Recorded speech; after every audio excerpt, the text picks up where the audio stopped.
Apa kalian sudah memberikan reaksi? INFP itu orangnya keras kepala. Wah, tujuh Benar orang atau nih. tidak? 7 orang bilang yes. 1 orang bilang yes. no. Apa aja nih yang Itu aku bilang? sih, aku nggak usah dihitung, Fon. Kalau aku nggak usah dihitung. Jadi, Oke. 6 orang ya. 6 orang bilang kalau INFP itu keras kepala. Kita tanya dulu ke yang INFP. Oke, siapa nih? Ipit dulu deh. Ipit. Setuju atau tidak? INFP keras kepala. Ya, kalau saya sadar diri ya. Cukup keras kepala. Keras kepala. Keras kepala dari sisi mananya nih? Dari sisi kalau misalnya udah dapet pegangan atau sumber, pokoknya dia ngerasa itu benar, itu bakal ya udah dia mau dunia mengapa juga dia bakal tetap milih itu gitu. Oke, kalau gitu. Kita tanya ke pendapatnya Kak Mute nih. Kak Mute?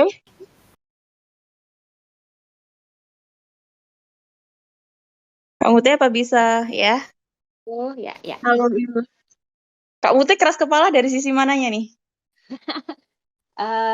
Aku kalau aku merasa apa yang aku ketahui atau apa yang kulakukan itu benar, tidak ya maksudnya dengan segala informasi yang kupunya ya ternyata aku melihat bahwa itu benar ya aku akan kekeh di situ gitu.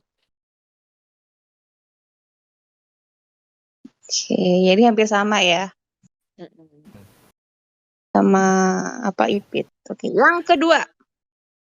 Wih, apa nih? Penasaran banget nih. Apa nih? INFP itu peka terhadap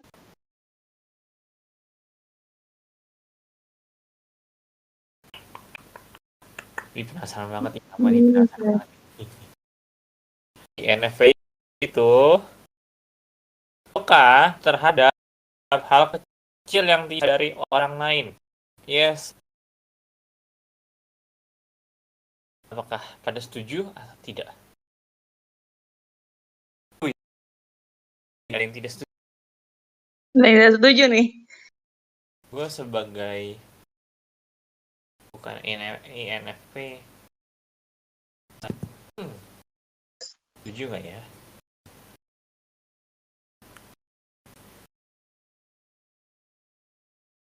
Jawab tidak setuju deh. Biar beda. Beda. Biar beda. Nah, ada lagi yang nggak setuju? Ada lagi yang nggak setuju? Ada, ternyata. Atau yang setuju? Ada yang nggak setuju.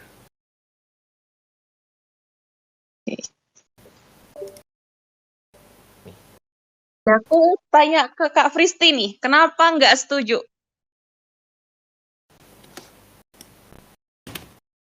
Tes. Suaraku Ya, kedengeran? kedengeran. Malah nggak di touch sama reality kayaknya kalau aku lihat nggak tahu sih apa namanya. Kayak semua orang tuh tahu tapi dia doang malah jadi kayak nggak tahu gitu. Melihatnya tuh beda sendiri gitu malah. Kalau yang aku lihat ya. Nggak tahu ya, ini kan aku bener-bener subjektif ya nilainya dari yang aku lihat aja bosku. Oke, kalau gitu Kak Mela nih, kenapa kok enggak? Halo, Kak Mela, bisa ya? Suaranya kecil Kak, bisa digedein?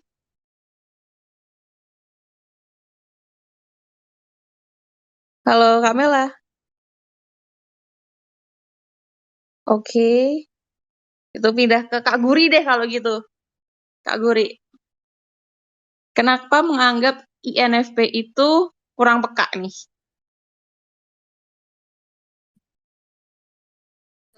Halo. I mean, peka sih peka, but not really peka gitu loh. I don't know how to say this, tapi Contohnya, kayak gitu. contohnya nih. Adakah Contohnya pengalaman di hidup Kak Guri itu sama INFP? peka iya, tapi on a superficial level gitu sih. Kayak bukan kayak pekanya kayak oh gitu ya like, gitu loh. Tapi kayak pekanya itu kayak not actually understanding the whole thing secara deepnya gitu loh. Jadi kayak cuman on the surface level aja sih menurutku kayaknya.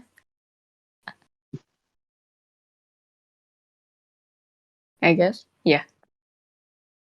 Oke. Kita langsung ke pernyataan nomor 3 ya. INFP itu kesulitan memberi penolakan. Orangnya nggak enakan ya berarti atau gimana nih maksudnya? Iya, nggak enakan orangnya. Oke. Jadi kesulitan memberi penolakan itu orangnya nggak enakan, susah bilang no berarti. Ada yang setuju, ada yang enggak. Kita mungkin ambil satu yang setuju, satu yang enggak kali itu. Oke. Kalau gitu yang INFP deh, yang tadi update INFP. Siapa aja. Atau ada yang mau kasih pendapatnya? Silakan. Naik. Iya. Naik. Ini bukan Discord, bukan Twitter Space ya. Ada yang langsung open mic aja. Langsung open mic aja. Open mic. Aku. Kak Meo betul. Silakan, Kak. Aku emang susah banget memberikan penolakan, susah banget. Terutama ya hampir semua hal sih gitu. Kayak ngerasa akan kayak akan ngerasa mengecewakan orang gitu-gitu. Terus kayak ya nggak tahu sih, tapi emang susah banget memberikan penolakan. Jadi karena ngerasa takut akan mengecewakan orang aja, jadi akhirnya ya kayak kerjaan atau apa tuh ya diambil aja terus gitu. Jadi kebanyakan overwhelm sendiri ya jadinya ya. Iya, akhirnya kayak gitu. Baik. Ini menarik sih. Ntar gue mau tanya. Oke, yang lain? Ini yang ada 3 orang yang bilang tidak. Titi. Aku nggak usah dihitung, Pon. Oke, betul. 2. Sekarang 2. Babay dan Juliana.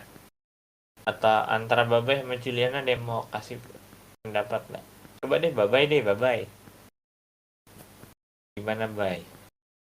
Kenapa bilang kalau INFP itu berarti tidak sulit memberi penolakan?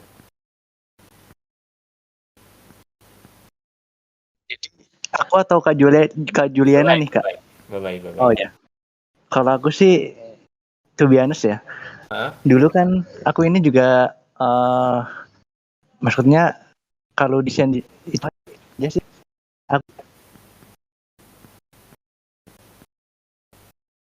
Suaranya hilang, Babay, putus-putus. Hilang ya? Gue hilang. Oh enggak. Oh ya, bentar ya, Kak ya. Oke.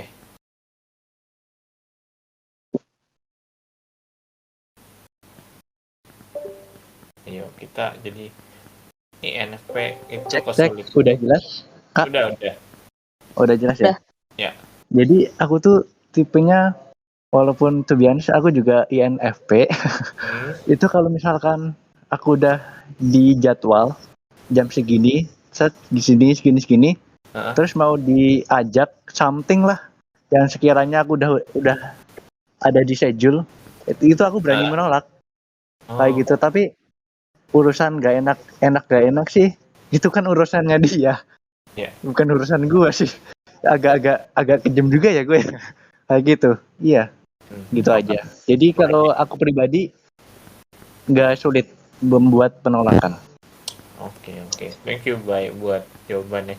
Gue mau coba tanya ke Fristi. Ini kenapa kalau Fristi ini jawabnya iya nih, kalau sebagai dari sudut pandang orang yang pelajarin lebih dalam MBTI, ini kenapa nih? Kenapa orang INFP itu kesulitan memberi penolakan?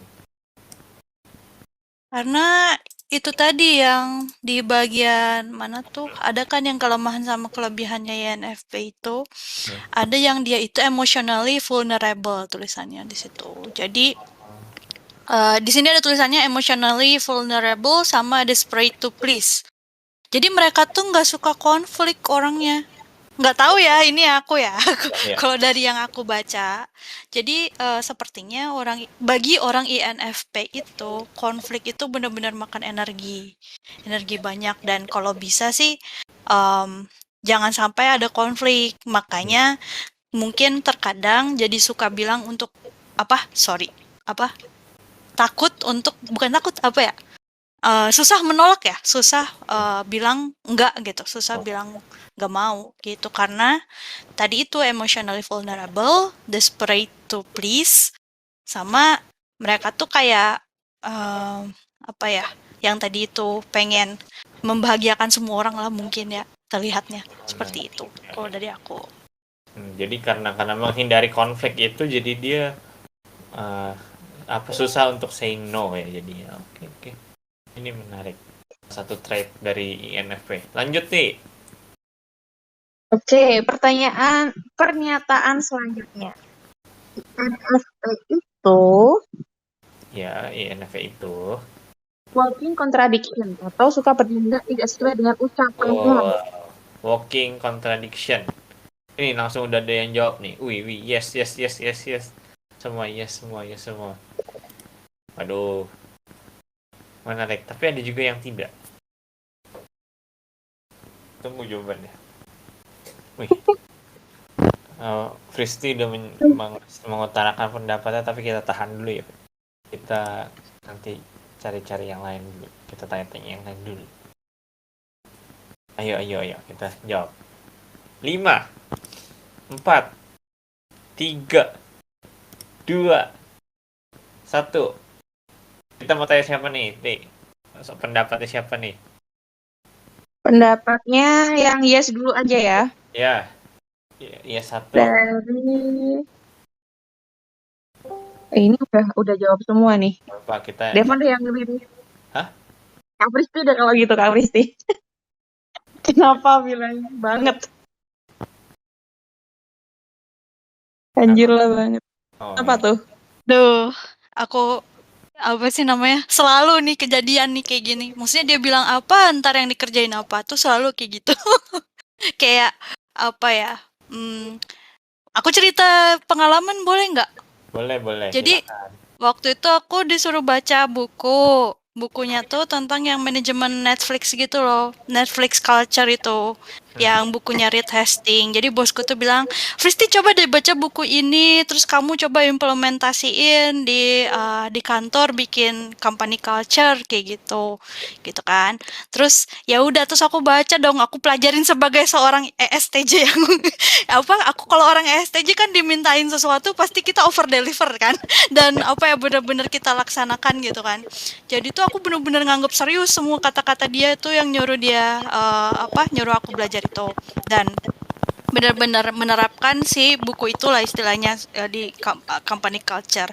Jadi aku tuh pokoknya aku bikin detail sampai aku bikin KPI-nya gitu, OKR-nya, dan implementasi gimana ngubah culture company kayak gitu, semuanya udah jadi semua hasil aku kerjain. Terus tiba-tiba dia bilang, Fristi, kayaknya susah deh ini dilaksanakan kayak gitu. Terus kenapa minta aku bikin gitu. Terus aku udah kayak bener-bener mencurahkan jiwa dan ragaku di situ. Terus dia kayaknya ini mah susah ya kayaknya kita belum mampu melaksanakan ini, jadi ya udah deh gitu. Oke, udah ya, jadi nggak dikerjain. Terus udah itu waktu itu dia ngomong apa lagi ya, aku lupa lah. Pokoknya kayak dia tuh kayak pengen leadershipnya tuh intinya jadi kayak Netflix gitu ya, benar-benar yang leading by context segala macam gitu kan. Terus tapi semua kerja yang dia kerjakan itu kebalikannya dari yang di buku itu. Contohnya adalah di bukunya si Netflix itu tulisannya keep the small team but high performance gitu. Jadi kita tuh jaga jumlah tim itu jangan terlalu banyak, tapi harus yang high performance banget gitu Ya. orang-orangnya. Jadi kayak istilahnya satu orang high performance itu apa namanya? Kayak lebih bagus daripada 10 orang gak high performance. Pokoknya intinya tuh kayak gitu. Jadi kamu tuh bener-bener tim itu jangan besar, tapi orangnya harus bagus semua gitu. Dan oleh sebab itu kamu bisa bayar lebih mahal gitu daripada kamu bayar orang biasa gitu ya kan. Kalau kita nge-hire top performer kan pasti gajinya harus lebih besar kan daripada yang orang biasa. Kejadiannya malah random banget, kayak dia tiba-tiba nggak tahu nge-hire orang dari mana gitu, tiba-tiba ada masuk tim, siapa ini, orang Pakistan 3 gitu, random banget, kayak mesti kayak aku sampai bingung gitu, ini dari mana, nilainya dari mana gitu.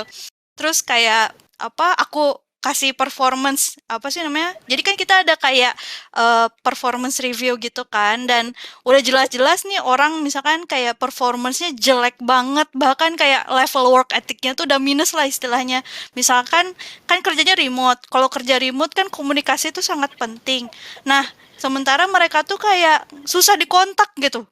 Jadi misalkan kayak kita minta tolong apa gitu atau ngirim Slack atau apa tuh, kadang-kadang tuh bisa kayak dibalasnya tuh besoknya, misalkan kayak 24 jam setelah gitu, kayak apa gitu kan, itu stres ya kerja kayak gitu. Terus aku tuh laporin semua fakta-fakta yang ada di lapangan, terus angka-angkanya aku kasih, nih orang kinerjanya nggak bagus, gini-gini-gini. Tapi dia tuh kayak masih kayak, ya namanya juga belajar, gini-gini-gini, kayak selalu digituin. Padahal jelas-jelas di buku yang dia suruh aku baca itu ditulis bahwa kita tuh nggak boleh meng-hire orang yang performa atau work ethic-nya tuh jelek gitu, kayak gitu. Jadi semua yang dia suruh aku kerjain, maksudnya semua yang dia suruh aku pelajarin, malah dia kerjain kebalikannya gitu.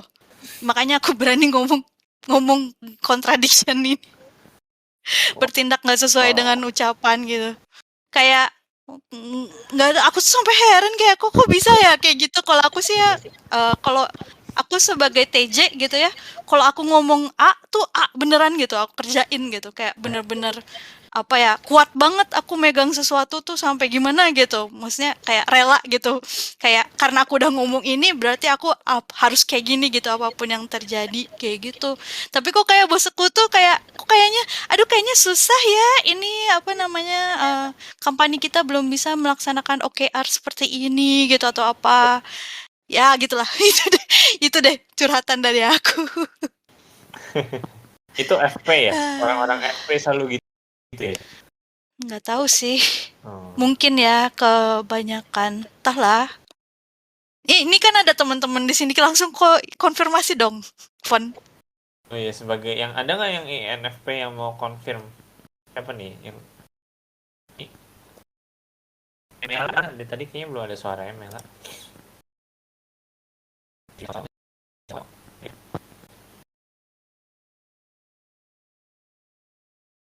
Oh, di Mela. INF, oh Ipet nih. Ipet udah Mela nih Mela. Aku INFJ. Oh ini. Aku bukan FP. Oke. Kayak gitu coba itu deh. Memina coba Memina. Bisa open mic?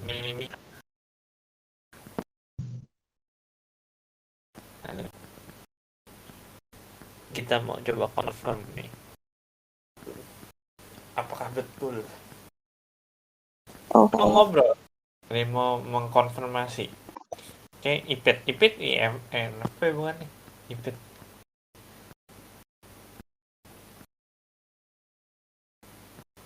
Enggak. Oh, Kalau enggak Kak Ipit dulu deh. Kak Ipit udah open mic. Ipet INFP bukan? Iya. Mau mengkonfirmasi ini. Mengkonfirmasi apa gimana? Soalnya nggak bisa bantah. Oke. Karena emang benar. Ini kontradiksi. Karena emang benar. Yang kontradiksi, yang rasa beda. Memang begitu ya. Oke. Coba tadi siapa satu lagi, Riri, ada Riri yang mau. Riri ya. Oh, kedengeran nggak? Dengeran. Oke. Mungkin aku komenin ceritanya Kak Fristi dari sisi profesional aja ya. Ya. Aku sih, walaupun aku INFP, aku agak gemes sih melihat kelakuannya seperti itu. Maksudnya,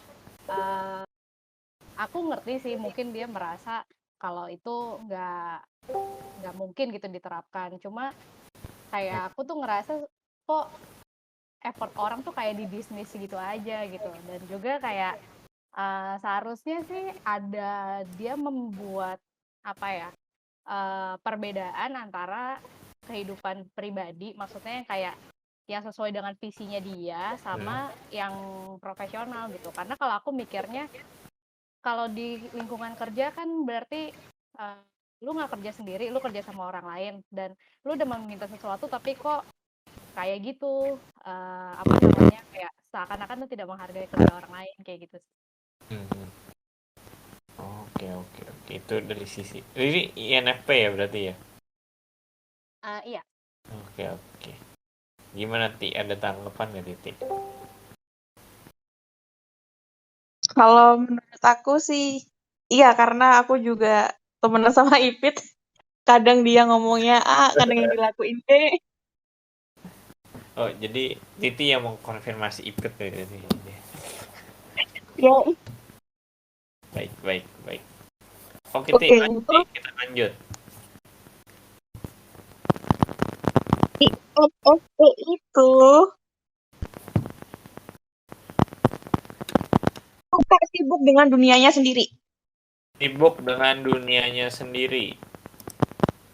Apakah benar? Oh, gila cepet banget. Yang yes-nya. Ada satu doang yang no.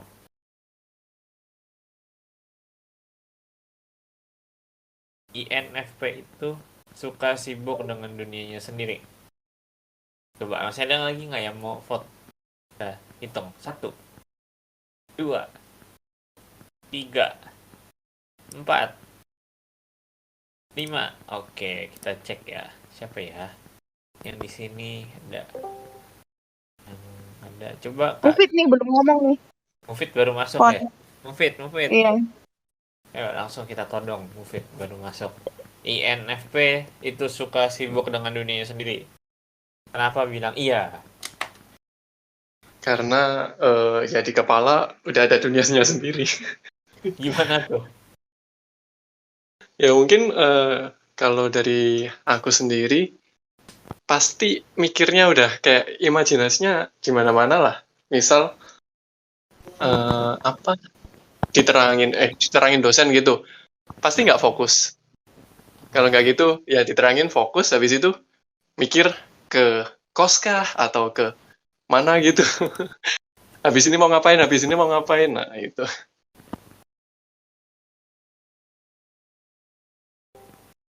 Halo? Halo, iya. Ya. Lanjut.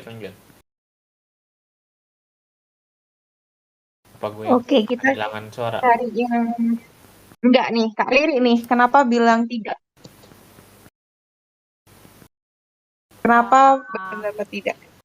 Kalau aku sih, soalnya kalau yang pertanyaannya menurut aku agak membingungkan dari tadi karena aku kayak bingung mau ngelihat dari secara personal side atau professional side karena buat aku beda sih dua-duanya. Cuma mungkin untuk pertanyaan suka sibuk dengan dunia sendiri, kalau aku personally mungkin 50-50 kali ya. Kalau aku sendiri lebih memilih sebagai introvert yang di rumah aja kerjain kerjaan sendiri, nggak mau diganggu gitu. Cuma kalau aku lagi ketemu orang, bukan tipe yang asik sendiri gitu sih.